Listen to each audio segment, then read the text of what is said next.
Je suis Elisabeth Amélie Eugénie de Wittelsbach, mais l'histoire me connaît sous le nom de Sissi, impératrice d'Autriche et reine de Hongrie.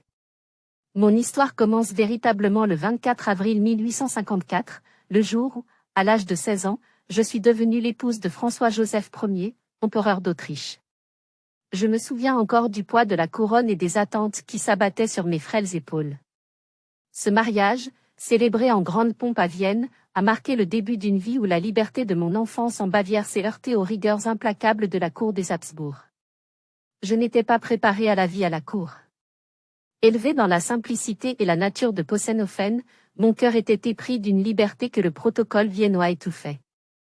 Ma belle-mère, l'archiduchesse Sophie, régnait sur la cour avec une autorité glaciale. Elle contrôlait tout, même mes enfants, que je n'avais pas le droit d'élever moi-même.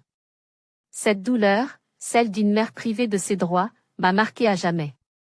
Au fil des années, j'ai trouvé refuge dans ma passion pour la poésie, la littérature, et surtout, dans mes voyages.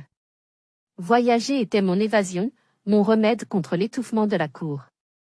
De la Hongrie, où je suis devenue une reine bien-aimée, à Corfou, où j'ai fait construire une retraite baignée de lumière méditerranéenne, chaque destination me permettait de fuir les regards scrutateurs et les intrigues.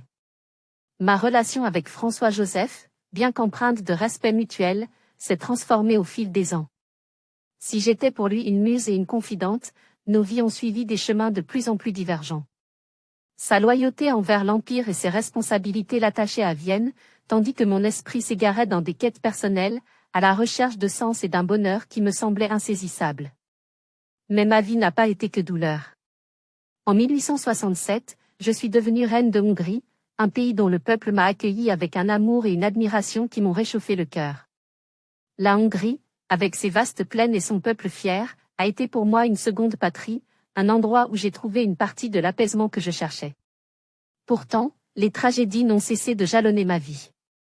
La plus dévastatrice fut la perte de mon fils unique, le prince héritier Rodolphe, en 1889, à Mayerling. Ce drame a scellé ma descente dans une mélancolie que même mes voyages ne pouvaient apaiser.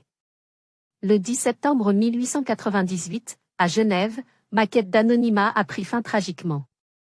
Un anarchiste, cherchant à frapper un symbole de la royauté, m'a poignardé au cœur.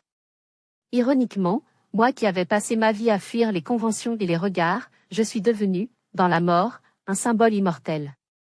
Mon histoire, marquée par les contrastes, est celle d'une femme en quête de liberté dans un monde qui la refusait. Reine malgré moi, poète dans l'âme, et voyageuse dans le cœur, je reste, pour beaucoup, un mystère.